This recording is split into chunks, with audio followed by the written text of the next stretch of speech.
Welcome to the Overheard podcast, recorded live in Banff. My name is Daniel Rudel. With me always is my co-host, Maddie Rage. Let's go. What is up this week? Very special guest, our 51st episode. We got Daniel here from Victorymade Goods. Let's go. Let's go. Hello. How you doing, man? Fantastic. Doing well? Yeah. Nice. Awesome. Back with our 51st episode. Me and Daniel Dude. way back. 51. 51 That's episodes, almost man. an official year of episodes. Just about. Amazing. What are we going to do for the anniversary? I don't know. I feel like the anniversary already passed. You want to get ripped? Too late. So, Daniel, we used to be common friends. We still are common, where we met through common friends. We've kept up over the years. Went off to start his own business. What is it that you do with your business? You want to let us know? Make custom leather goods based in Calgary, Alberta. And I've moved around a little bit between Calgary, Okotoks. We're moving to Airdrie actually in the next couple of weeks. Okay, nice. nice. Bought a house out there. So Cool. Congratulations. yeah, thanks. Yeah, looking forward to it. That'd be a sweet spot. Absolutely.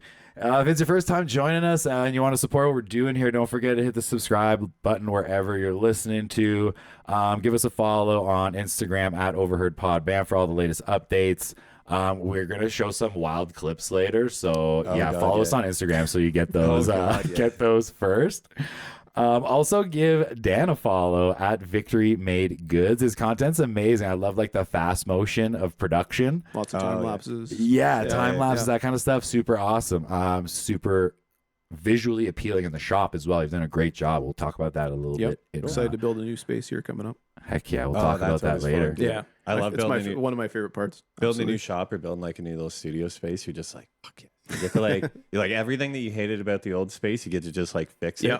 And then you get to find a whole bunch of stuff that you hate about the new space. I think I'll be going on round 5 here. So Oh, geez. The fifth one. yeah. So it should be really good. Should be dialed Lots in. of practice. Should be pretty for dialed sure. in by now. Yeah. That's the plan. Nice. That's it. We're going to jump into a little bio for Dan here if people don't know who he is. He's the owner, craftsman, and designer behind Victorymade Goods, a brand specializing in handcrafted, high-quality leather goods.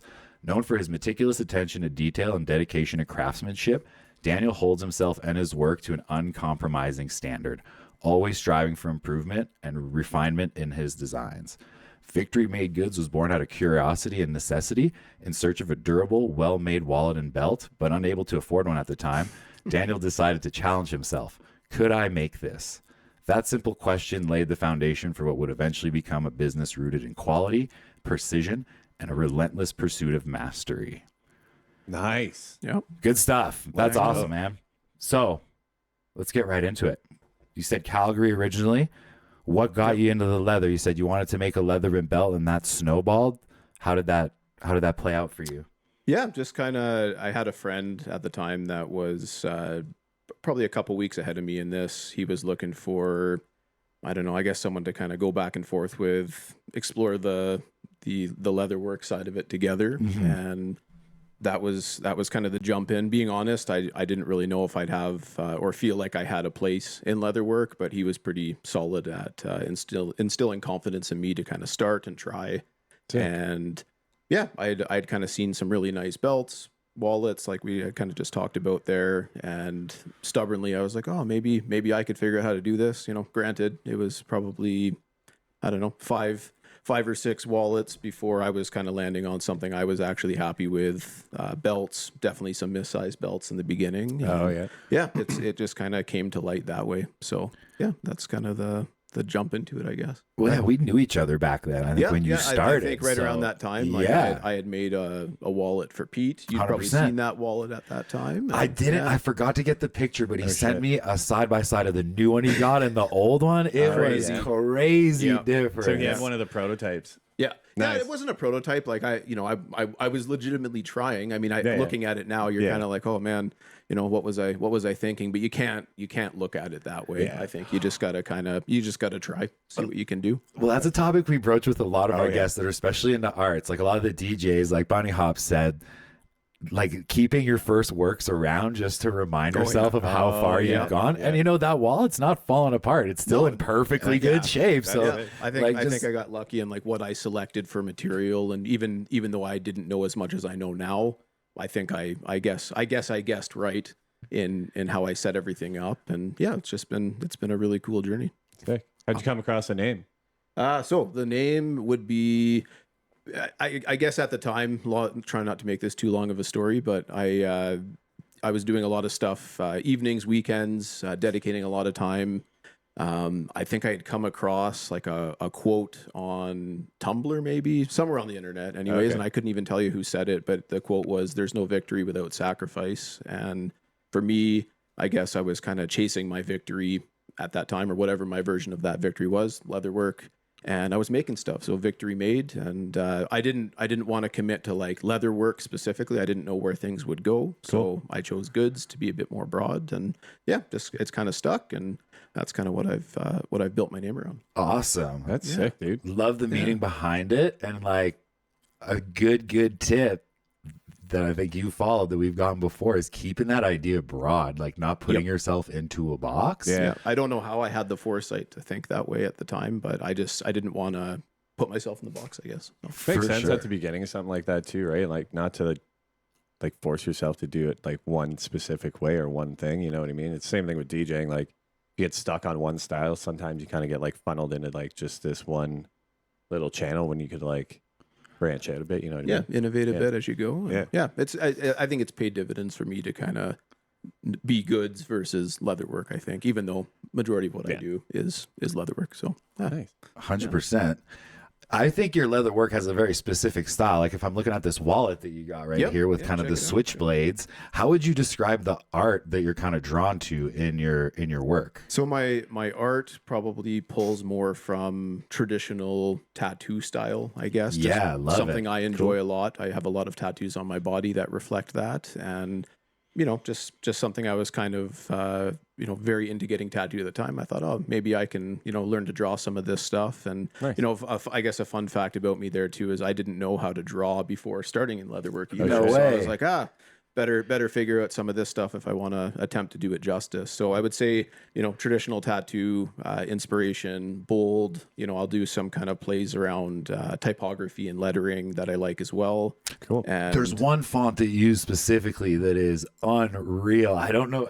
I'll see if I can find it. yeah, I do a few, but like definitely more to that like kind of bold moto type inspiration, I guess. But I'm always playing around with it. I'm always just trying to see if I can kind of come up with different plays on that. And I'd say too, like I'm definitely known for probably my airbrushing, so I'll use that to kind of enhance, more detail in a design, whether I'm shading or fading from say the natural leather color that you see there to like a black. Oh, that's sick. Yeah. So you can actually airbrush like the dye right into it. Yeah. You got it. Yeah. Oh, so I will that's use sick. dyes as well. So for some of the people out there, they might not understand how the color comes to be. I'll use dyes on natural leather, and then this leather will actually like darken in what we call patina as time goes on as well. Oh, that's awesome. And tons of great examples of this stuff on his Instagram if you want to go check that out. And if you want to scroll right back, you can definitely see some crazy early examples of where I was getting going. So I haven't been doing, this caliber of work from the get-go. So you can scroll back and really get an idea of how things went. For sure. The caliber see the journey. That's right. Seriously. Yeah. It's crazy. Well, where do you source your materials from? Like, I don't even know where I would start, like leather tools and leather, and like just where do you, like, how do you get enough leather for a belt? So you're buying sides of leather predominantly. So that's these end up being like 26 square feet average. So they've gotten a bit smaller over the years. So like you're seeing a lot of like 18 to 23 square feet size type sides. A lot of it comes out of the U.S. A question I get asked a lot is, well, why aren't you getting your leather from Canada? Right. You can source it here from suppliers and distributors, but a lot of the tanning actually happens in the U.S. predominantly for what I use. Okay. I get a lot of my stuff out of a place in St. Louis, Missouri. They're called Herman Oak. That's kind of the tannery out there. Nice. And it allows me to be a lot more consistent in my work. If I know that so this is a veg tan type leather. If I know that leather's not going to change for how it responds to my carving and stamping. Oh, right. And dyeing and burnishing and all these different steps. I know that. I know what to expect as I get into it. Whereas if I was sourcing a different type of vegetable tan leather per the job, or maybe shopping around better price, this type of thing, I'd likely be seeing a lot more inconsistency. in my work. And yeah, I like the consistency. I'm used to how it responds. And so a lot of it comes out of the US. A lot of the tanneries in Canada were shut down in the 80s quietly. I think more to like environmental, Pressures impact, and stuff, yeah. impact on the planet. And yeah, I didn't even know that. And so I had kind of dug in a little bit to see, why can't I get leather here, actually tanned here? And that being the main reason. So well, that's super interesting. Yeah, for sure. Thanks for sharing that with us. I figured there'd be like, especially in Alberta with all the cows beef production. Yeah, it's like, you think you could get leather here like super easy, like a byproduct, right? So a wild thing that happens is a lot of those skins actually get shipped in sea cans like to other parts of the world. So China is actually a big purchaser of hides for sourcing, for tanning. Crazy. Italy's another big one. I use some Italian leather as well, depending on what I'm making. So, but predominantly to the U.S. and the U.S. buys up some stuff. Mexico is another big one.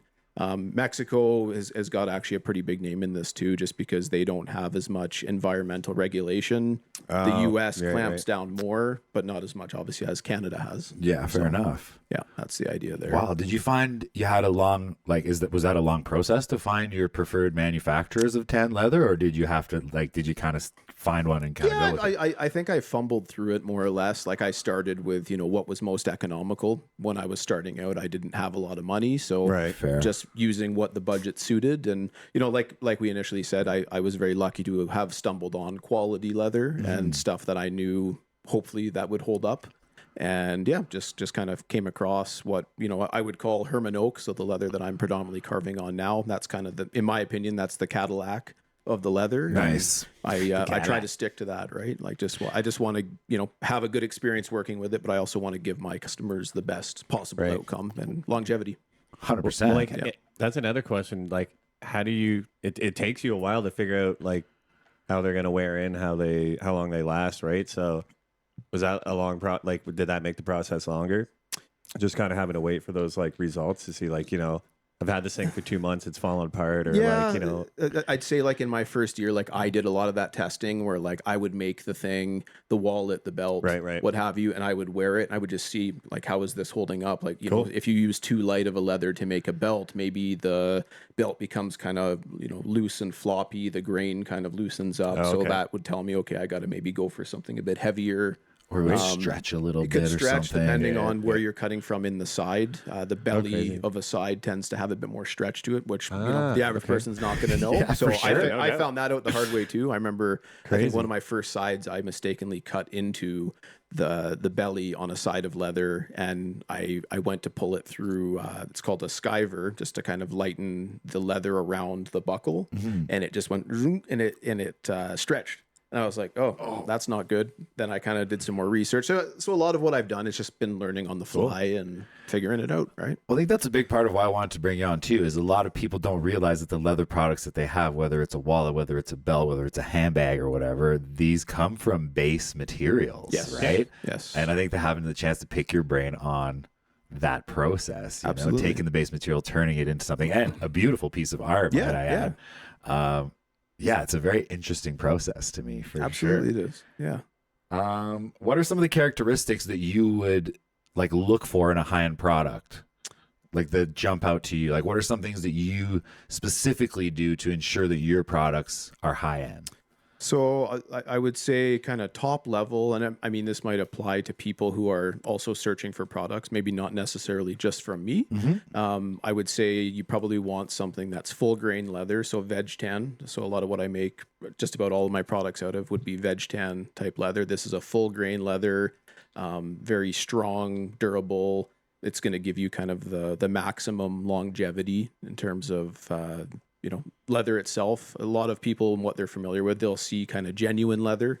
So an example of this, and again, genuine leather, doesn't necessarily, it might through leather workers have a bit of a bad word name type idea, but that's the type of belt that you might find. You go to Canadian Tire or something and you see that leather belt for $20. Yeah. Likely genuine leather. And it's like McDonald's 100% beef. Yeah. So it's it's just one of those things that it's the process is, they're using, worse parts of the side. Think of it almost like a chipboard for leather. I was just going to say that. Gluing stuff together, making a leatherish type product, and Like then a- just saying genuine leather and kind of putting the stamp on it and calling it what it is. So Crazy. I'd say go full grain leather, and we're, as leather workers, I think we're always happy to share. You should anyways. Like, I'm always happy to share like what my base products are. So I use full grain leather or veg tan leather.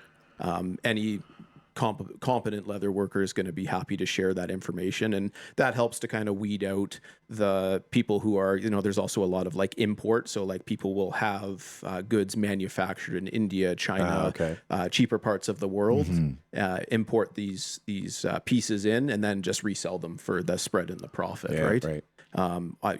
I make everything in my shop. I think that's pretty explanatory. Like, if I'm filming videos of me like making the stuff, that's pretty obvious, hard I to think. fake. Yeah. So that might be a good way to kind of weed out, higher quality stuff. Like, if you're seeing that company that is, hesitant to maybe post that content or those videos, not showing the processes or the behind the scenes, that's maybe another good way to look at it.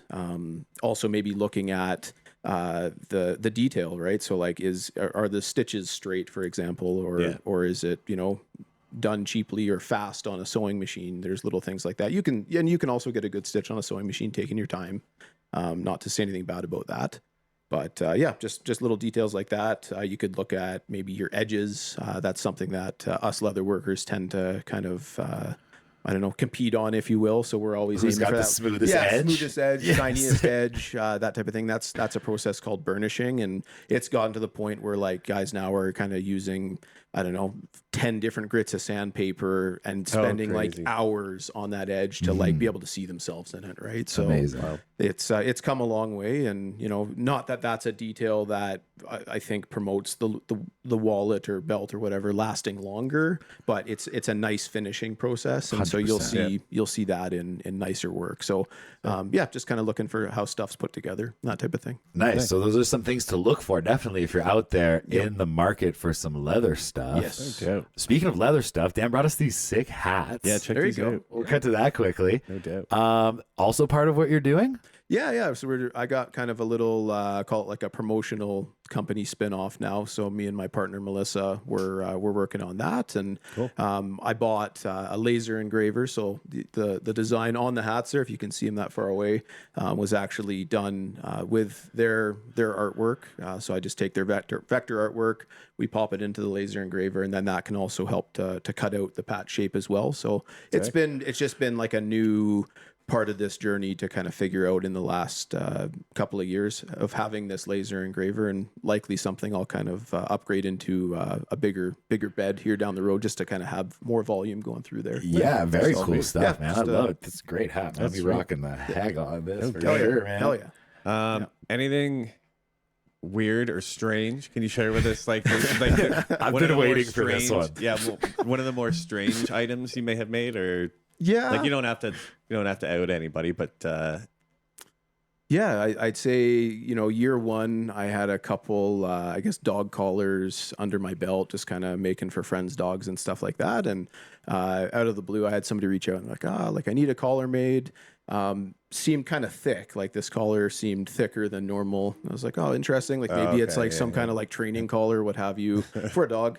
And then he gives me what he wants. He wanted it carved. So he wanted baby firefly carved on it, which I think is like a Devil's Rejects, Rob Zombie kind of tie-in, if you've seen the movie. Right. And I reached back out to the guy and I said, hey, like, that's a weird, like, what's up with the dog's name? Like, why do you call it that? And he's like, oh, it's for my girlfriend.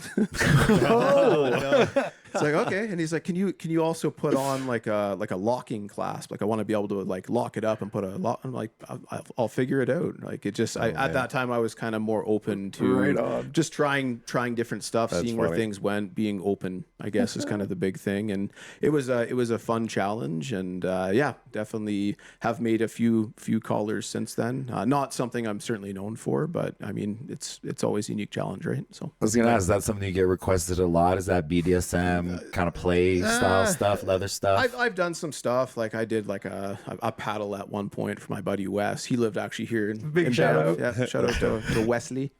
So yeah, I've done stuff like that over the years where it's not something like I promote. Like you're not going to pop on my website. I try to kind of gear everything more to my interests. So like I'm a small goods maker at the end of the day, right? So wallets, belts, pet gear, just something that interests me.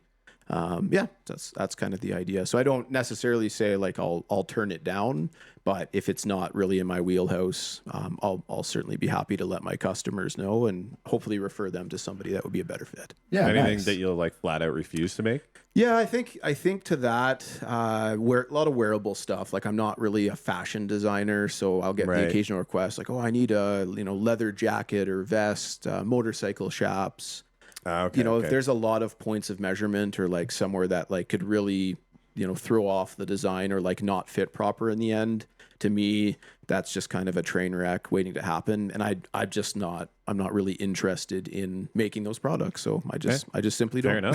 Fair enough. For sure. I think there's like definitely more place to show your tooling skills on those accessory products versus a wearable jacket. And it's the type of leather. Like I don't work with a ton of like soft leathers. Like when we get into like upholstery leather is soft. So like your couch isn't leather, but if it was, it'd be like a softer leather. Wearables are typically softer, lighter. You can't carve them. It's just that's the nature of it. So I try and I resonate more with products that can be carved. That's just where my interest lies. So and the carvings are super sick. That's a feat. I mean, I encourage anyone I know doing leatherwork, if you don't carve, try it. You'll see how hard it is. I mean, I honestly, probably for the first year, I was just kind of bashing my head on the wall, trying to get my depth right or like get it more consistent. And it's a hard thing to do, but at the same time, hard things are rewarding. So I think it's worth taking a stab at. For sure, man. Definitely. And I've come a long way as far as the art goes. Yeah. What are some of the challenges that you face kind of being a small scale but high end producer in this kind of market? So I'm sure it has its unique challenges. Yeah, like the biggest stuff would probably be around price. I don't think as many people realize, how much time goes into some of this stuff. Like, I think a lot of people think like, oh, I'll just add a design to my wallet. Well, that design with airbrushing could be as much time as it took me to make the wallet itself, right? Like just putting the thing together. So you're essentially doubling your time. And then being that I'm a one-man show, I tend to push out my lead times because I can only make so many things in a day. I got to sleep like everybody else. For sure. Things like this, right? So time and overall cost. I've got a shop to keep over my head. You got to keep the lights on. Fair living wage, all that fun stuff. So you got to charge a reasonable amount of money. And it sucks, but you go into some of these department stores, and I think people just kind of get the idea that like a wallet is $100 and it's $100 whether it comes with one of my designs on it or not. So I'm always kind of battling that as well. Well, I think the quality factor is the huge separating factor between something you're going to go into a retail store and buy and something that you're going to order custom from someone who produces leather goods, right? You'd think that would be more obvious, but I do honestly, like I probably confirm half the work that comes my way. There's a lot of people that are just kind of like taken back by like what some of this stuff will cost. And I think that comes from being uninformed. Absolutely. For sure. And if you go on my website, you'll see very quickly that I do my best, I guess, to make that very clear that there is a lot of work that goes into this, and there's things I'm not paid for, right? Like when I'm spending time with you to kind of work out how we're going to go about this project, how we're customizing it. I mean, I'm not billing for that time that we're spent in quoting a job or doing an email. Like a consultation phase or whatever. So that's just in hopes that it paints the right picture for, what my customer's looking for at the end of the day, and hopefully I'm the right guy for the job. Nice. Awesome. I'd say you are. I was looking at the price. I think they're very reasonable. If you are interested, go check out the website for sure. A way to look at it too, right? I mean, a lot of people will say, oh, like, a belt to me is, $20 to $50 or something that I just buy a couple times a year. Like I can tell you with confidence that if you're buying, say, one of my belts, you take care of it, this type of thing, this thing's gonna last. Like the guy that I learned from, I mean, he had a belt going on like 36 years. Well, that's it. You go buy that $20 to $60 belt from the department store, you're gonna have to buy another one in 3 to 6 months, especially if you're using it every day. Yeah. In my job, I have to wear a belt, and I got one. So it's from the holes, Pete. man. Yep. Pete made me a belt, and I still have it. And I actually got him to punch a couple extra holes because I quit drinking. I lost a bunch of weight, so it's hilarious. But I still keep it, and it's still in amazing shape. So it goes to show that like you buy one quality one, and you'll have it for your life. You get what you pay for, and they only look better with age. I find once they get like worn and a little bit rough, and like you can really, you can see that it's seen some trail. That's right. Awesome well, you guys were talking about that there. You said you guarantee your stuff for life, right? Like, how do you just for people that don't know, like, how can people like take care of their stuff just to get like the best longevity and durability and quality out of their stuff? Like, if they're at home, like, how do you take care of your stuff? Absolutely. So I think I would say base level, it's where you're storing the stuff when not in use, right? So I mean, don't keep it near a sunny window. That's going to kind of expedite maybe the leather darkening, drying it out. Anything that's extreme, right? So think like extreme humidity, super dry, really cold, really hot. We're aiming, I would say, generally for like a neutral environment. Some people keep their things in dust covers, as an example. So you might get like a bag to keep everything in. Cool. If you're not using a particular product, like maybe you've got a billfold wallet, a card holder, maybe that card holder only comes out on occasion. I don't know, just keep it in a dust cover, keep it as best you can in a neutral environment. And, the sun is not the end of the world. At the end of the day, I guess you can always condition products as well. So that's a way to kind of additionally, if it is seeing that wear or like maybe some dirt from your hands, there's a lot of products on the market that will kind of clean, condition, protect. I make one. We call it Victorymade Leather Balm. I just make it in my kitchen, honestly, and it's all local ingredients and just super natural stuff. And does my products good. I'll say, as maybe a caveat to that, if you are buying from other leather workers, maybe just check in with them to see what they're recommending for their particular products. Yeah, nice. Yeah, great knowledge to know if you are out there purchasing products, that there is aftercare. I learned that the hard way with one particular product. I don't want to out the company or the product that it was, but I noticed working in the environment that I was working in, they were really great until they weren't. Eventually, they just started cracking in points of wear, and eventually they were just unwearable. So that's something that I probably could have avoided if I would have taken care of my stuff a little bit better. That goes down to boots as well. Like think about things that are going to be out in the elements more. So I think of like boots. Maybe you've got like a water dog or like a dog, the big outdoorsy dog that the collar and the leash. If it is leather, that's going to see a lot more wear than maybe something you keep in your pocket or on your person. Just a couple additional things to think about. So, yeah. Well, we were talking about the 5 workshops. 5 workshops. I thought this was your second one, not your 5th one. So, it's gnarly. I've moved a few times. So after all these workshops, what are some tips you can give anybody that's kind of looking to build their first one or looking to get into it? Like, what's something that you wish you knew the first time you built your first shop, I guess? The big thing that sticks out to me is probably lighting. I know it sounds so simple, like of course you're going to need light to see, but like I just think back to like my first shop. I'm in the corner of a basement, just one really like dingy light above me. Oh shit. Couldn't really do it. Like I didn't own the house, so like I couldn't really do anything to like really modify that. So I was like, I'll wear like a miner's headlamp kind of thing, like a camping light. Nice. Oh yeah. Which was great. It cast a ton of light onto what I was working on, but it also cast a ton of shadows because it was kind of coming at an angle off my head. So as I moved into different shops over the years, lighting is something that I'm a pretty big stickler on. And as of my last shop, I went and actually put in some like hexagon garage lighting. Like you see this with like fancy sports cars, garages and stuff like this. So that's been fantastic for me in the sense that like it kills the shadows from all directions. So the more I can see, the less likely I am to like miscut something or like, stamp or carve where I'm not supposed to. Nice. Being able to see. And then I guess further to that, think about like your workflow. So maybe you're not going from like one room to another, that you're wasting 50 steps to get to that other station to do that next step. So thinking about how you maybe do the order of everything, and further to that, maybe your bench height. I yeah. remember starting out just tiny little Yeah. desk, and I'm just breaking my back, like hunched over. So thinking about ergonomics. In my last shop, I had a chiropractor that was a neighbor, and I said, hey, come over. How does so this smart. just Genius. by luck, right? Like I did the same, man. Like I used to DJ down on there, Yep. and as you can see, it's moved up a lot. It's just like it's true, Just man. being Like, hunched over all the you're there time. for- yeah, Yeah. you don't want to be like you. Even a few hours, like it'll still kill you. It's kind of inevitable. Like you're going to be hunched over here and there. But I mean, if you're not doing it all day, like sometimes I'm in the shop 8 to 10 hours. You want to make sure you're really thinking about that, or have the transition between maybe somewhere to sit.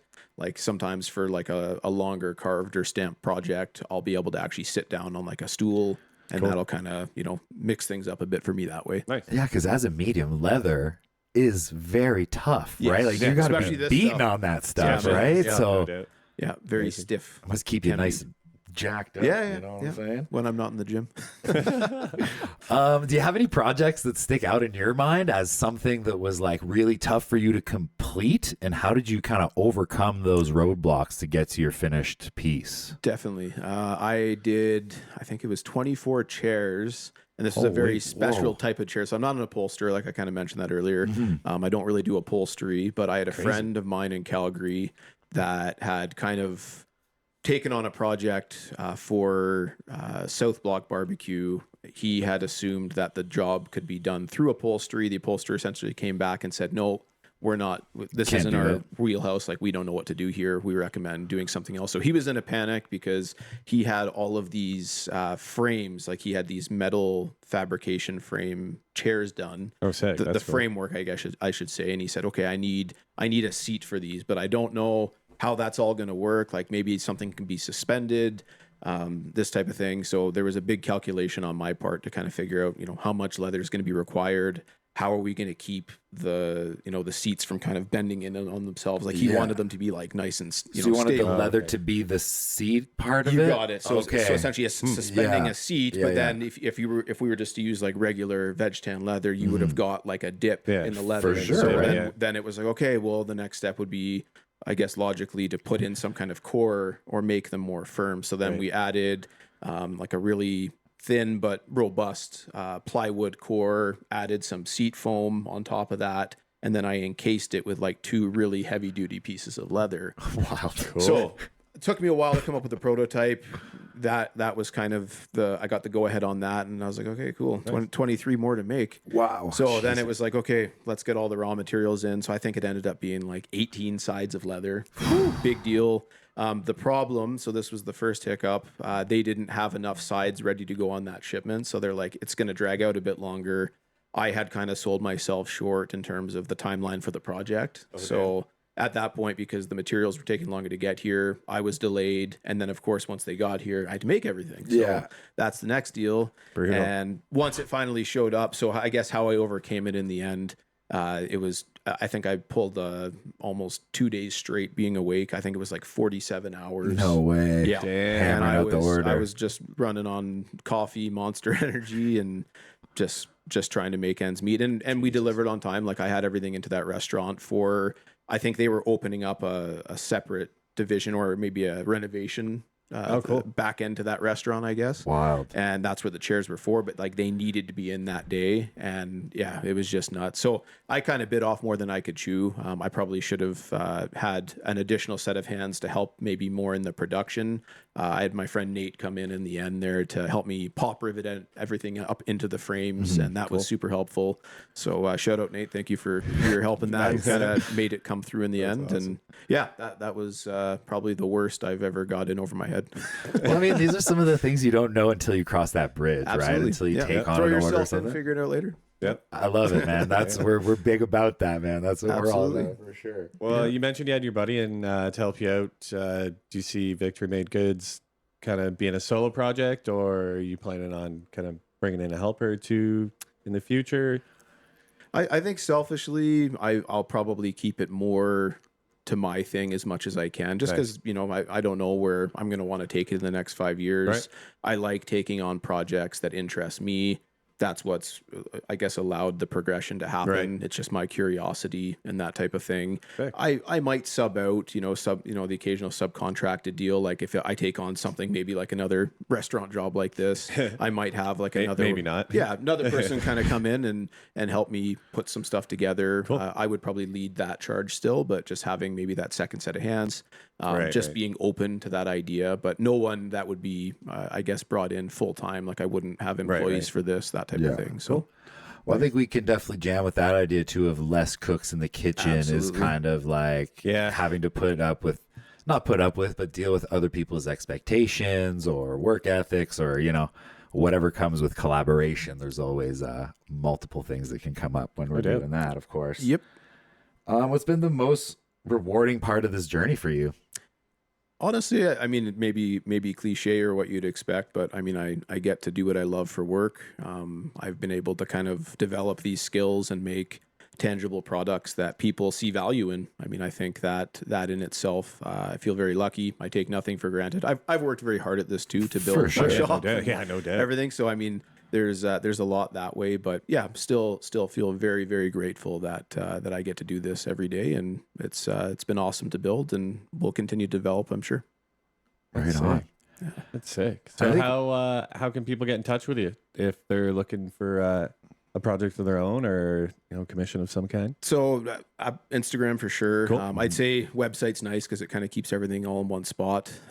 If you want to put in a custom order inquiry, I've got kind of a specific page for that, but the general contact page on the site's great. You can always shoot me a DM. I can be a little scattered on those, and sometimes they get buried. So website's always a safe bet if you absolutely need a response. And apologies for not getting back to those DMs right away.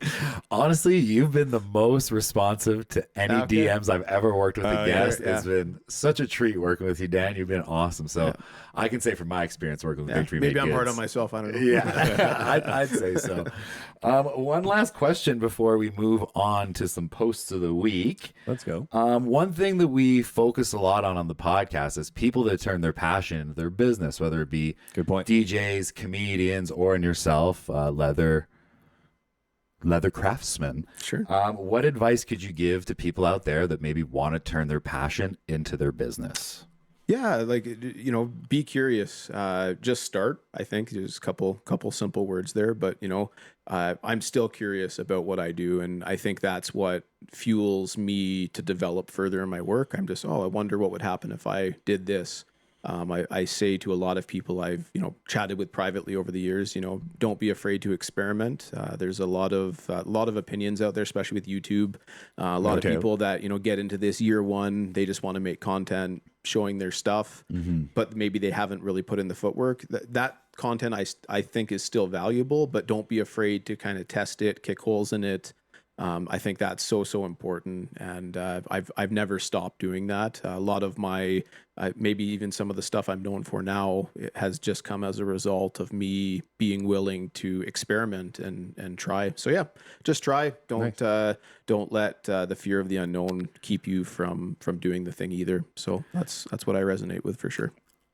Great advice. There you go. Great advice. To add to that a little bit, I heard some other advice kind of touching on that the other day, and it was like, it went along the lines of, if you have a great idea or a big idea or something and you share it with others, like, don't listen to their opinions of it, because it doesn't affect how, like, their opinion of it isn't going to affect how it comes across to you. You know what I mean? Like, sometimes, like we talked about having too many cooks in the kitchen, you can also have that going on in your head when you're asking advice from people, right? Yeah, so be unsure of yourself, that type of thing. That happens. I mean, I think we all deal with that too. it's a natural thing. Yeah. I was heavy on the imposter syndrome for the first couple of years, and also, maybe just noting that's going to be part of the territory. So just dive in. See what happens. Absolutely. Sick. There's no better time than now than to start if you want to turn your passion into your business. So No doubt.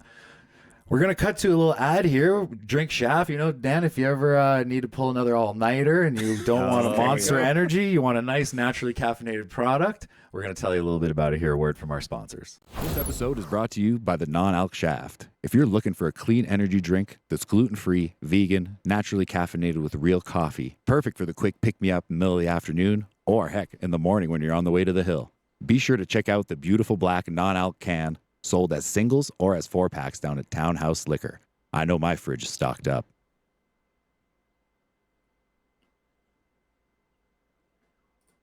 Sweet. All right. We're going to cut to some Overheard and Banff posts here. What we got first? And let's check this out. The first one here, Ooh, which you're gonna is have to this read one. that one, son. That's small. Yeah, I'll read this one out. This is the anonymous post. Here, I gotta find it. Okay, yeah. So Bow this is Valley Sobeys. Network. Bow Valley God. Network is back with the anonymous post. This is hilarious. So this one reads: Corporate Sobeys has introduced a sensory-friendly shopping event from 7 p.m. to 9 p.m. Monday nights. What do you think? I don't like the lights turned off. There are too many different sensory conditions to accommodate all people. What about elderly who find it hard to see and use self-checkout? So this is insane. The anonymous poster, of course, is complaining about some special times that Sobeys putting on for people that have sensory issues, whether it be light or loud noises, to come in and do their shopping. Just fair enough. Which is fair enough. That place is insane, man. Like, you go in there on first Tuesday of the month, don't. Just don't. It's not worth the 20%. But it's 2 hours a week on Monday night from 7 to 9. Like, not the most ideal shopping night? times, not the busiest shopping times. known to Maybe that's man. why they're pushing it later, though, right? For sure. Or like in your opinion, is that a busier time here for people shopping? No, I just think it's hilarious that this person is complaining. Like, there's, I think one of them, the post goes on to read, like, these are the comments here. Wow, so many people lost the plot on this one. Goes to show where the woke mind virus takes you. Did you ever consider this isn't about people with disabilities and accommodation for all of them? What about people with learning disabilities? Do you have special time with them as well? Wow, just wow. Call it as I see it, losers. This person was obviously pretty riled up. Holy, buddy. Using words like woke mind virus. This next comment is why I wanted to include it, because it's pretty funny. Somehow people using quote unquote woke mind virus as a description for making things easier on a group of people is yawn. Do you feel smarter for placing yourself above them? If anything, I think they want us to be divided, and I think it's working on you with the emoji of a sheep. Holy fuck. So, yeah, if you want some good laughs, go over to Bow Valley Network. There's It's gotten out of hand, man. It's awesome. It's like love getting it. worse and worse, and like it's awesome. Anonymous posting. It's like, I'm so glad that the Overheard and Banff page does not have it. Just because people can be held accountable to what they post. But yeah, hilarious. This next one, very relevant. Again, kind of small to read. Very relevant to what we've been talking about. The coyote sightings everywhere. So this is like one of the classic memes with the lady freaking out pointing. And the meme reads, leaving dog poop in the parks, then getting mad when coyotes show up. The post reads, anonymous member, the trails around town are some of the worst I have ever seen, littered with dog poo bags, even many hidden in tree bases. Goes on to say they encourage the town of Banff to put, or the town of Canmore, sorry, not Banff, to put more garbage bins and more signage and blah, blah, blah, blah. But it raises the question that, yeah, probably coyotes are going to come and eat the dog poop if you're not picking it up. So I think it's kind of some onus on the dog owners Absolutely. to keep their dog areas a little bit cleaner than they have. Come on, man. Come on, man. They got to walk through it at the end of the day too. So For sure. You got to walk your dog in there. Yeah. Dog park's been a huge topic of conversation in town. We'll touch on it right. later. There's been a lot of dog activity going on our post this Dog week. activity. It's Dog heavy. activity. It's What a up, dog? It's a doggy world out there, dude. Oh, man. This next one, some really cool news. Wagashi Tea House down in Canmore. Now, over here at the Overheard podcast, we're all about, giving our viewers alternative means to source food that aren't grocery stores, specifically meats. Here we have a fresh fish and meat market at the Wagashi Tea House. Catch of the week, they got Fanny Bay fresh oysters, Icelandic haddock, organic king salmon, steelhead trout. For land grazers, they got prime rib Alberta beef New Yorks. They have AAA Alberta beef tenderloin and Hutterite chicken frozen. They also have kind of prepared dishes, which they go under chef's prize. They have a boneless braised beef short rib, seafood chowder, smoked salmon, gravlax, and dressings. So very cool option. That's sick. I get my meats personally through the Egg Lady. Oh, right. I So always forget that she does that. Based here in town? Yeah. no, based I think they're south of Calgary. It's a farm, and Yeah. they deliver. They deliver right to the Yeah. door, which Yep. is awesome. Right here So, in Banff. Right here in Banff. That's nice. Yeah, sweet. That's cool. So the more we source our meats, not from the grocery store, No doubt. maybe they'll kind of wake up and we can get some better options going on. Are you finding it more limited here, or is it pricing on the Oh, meat? it's the or- pricing, man. Like if you want like a regular like ribeye, it's like $45. Yeah. It's like I Yeah. can just go to a restaurant for another $10 and No get the kidding. whole meal, Yeah, and it's cooked for you. and it's cooked for you. I think the pricing versus quality is a big thing. Like if you go to the grocery store and look at the meats that are sitting in those styrofoam containers, like they're not looking too hot. Yeah. You want They sat there $45 for that? Yeah. Like, come on. Yeah. So I don't know. And When you're I get my, supporting a small local business too, which is nice. 100%, I think it's about rerouting the funds in the way we procure our food. Yeah. And No by doubt. supporting local farmers, we will then get better products in the end. Well, what do we got here, Dan? This looks like someone is having a birthday here. It reads, got a birthday coming up. Give me your tips on where to grab free stuff around town for the big day, please, and thank you. Which is an insane post. Well, I think what they just meant was like, it's your birthday. They got a free shot here. They get, you get Oh, like, okay. you get Piece like a of free, cake or like something, a free slice here or something. yeah.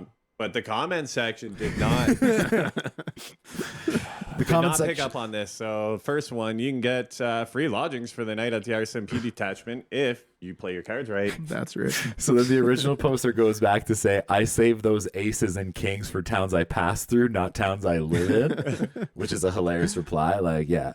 And then, right at the end, we have a new acronym for Banff that I've never seen yet. And I've been here for like 11 years now, but it goes on, be aware, nothing for free.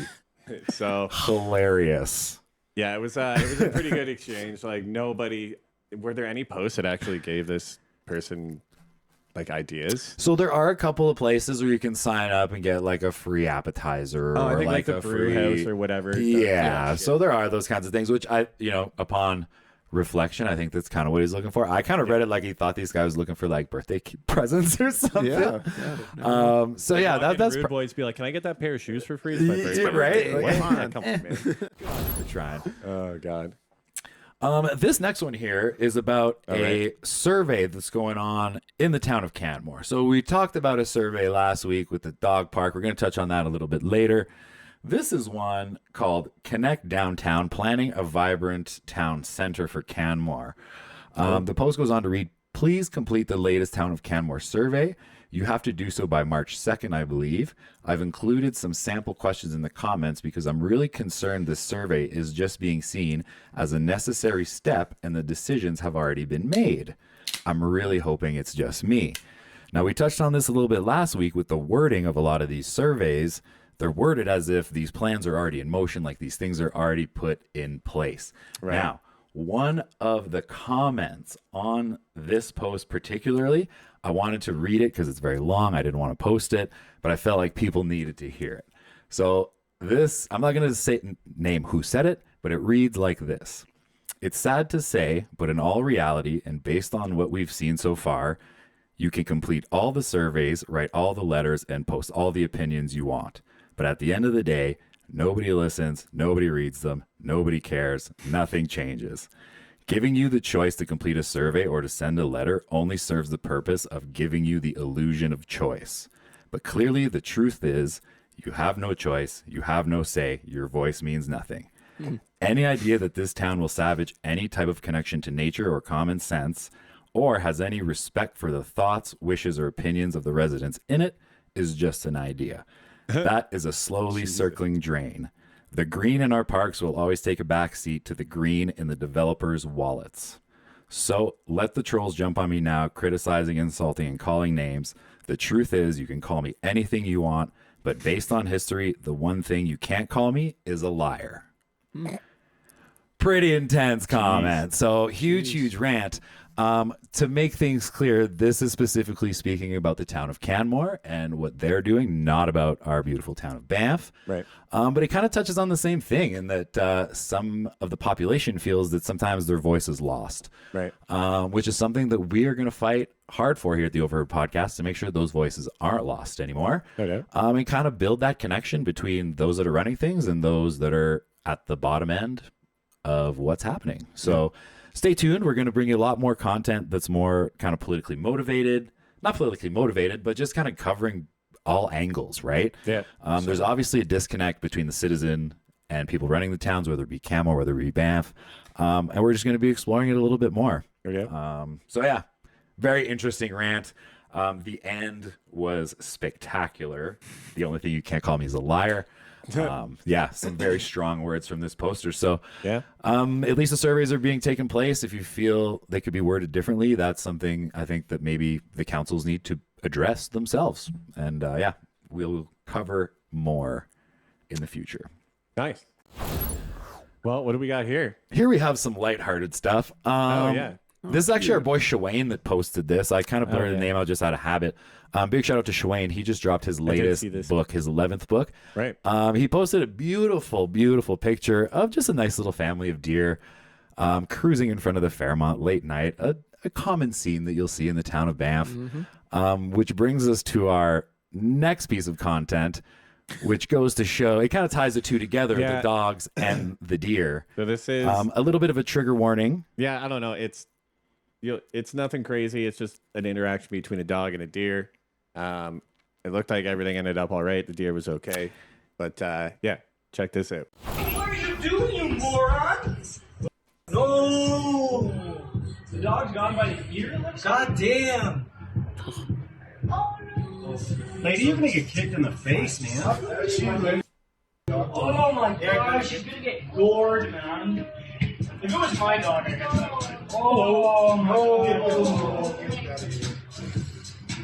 Yeah, it looks like That's so serious. Let go! Oh, give me try Goran too. Is it a husky? She's like the dog's the aggressive. Holy shit. Oh, yeah, okay, no, that's Anyone calling? Oh.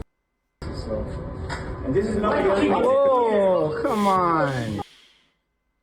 it's the dog. Yeah, the dog's chasing the buck. Move your truck. That dog is not giving up. Oh, you're gonna blow. Oh my god, dude. Oh, he's lost his antlers. Bless him. Alright, there you go. yeah, that was absolutely insane, dude. Yeah. So that was right out in front of the Moxie Hotel here, like right at the corner of A&W, apparently. And So a few things to break down here. First of all, right in front of the Moxie Hotel, you might have a guest staying at the hotel. I know it is a pet-friendly hotel that might have just been taking their animal out to relieve themselves in the morning Right. or whatever with no leash. Sometimes people aren't from here. They don't think. You raised a good point while we were watching the video that a lot of dog owners will sometimes use antlers with their dogs. So Yeah, the taste. exactly. If that, hey, chum in the water, you know what I mean? Yeah. So crazy That's stuff. The insane, though. dog has the deer by the ear. I got sent this video from an anonymous source. I'm not going to tell my sources. But yeah, the dog clearly has a hold of the deer. The lady is trying to pull her dog off. She gets taken out by the tree, get knocked over. That lady, Very good brave. Lord, is that lady got some balls on her? 'Cause, Yeah. like, dude, you just got in front of that buck. Like, yeah, I'm just gonna get in between the horns. Like, no, dude, that's like that rack will mess you up, dude. For sure. Oh yeah. Definitely getting rolled around like a bit of a rag doll, gets thrown into a tree. Very, very dangerous stuff. I think this serves as a very important reminder for anyone, whether you're a local or you're a Right. visitor in the town of Banff, to keep your animal on a leash. Yeah, man. That rule's there for a reason, and that is exactly the reason. Definitely.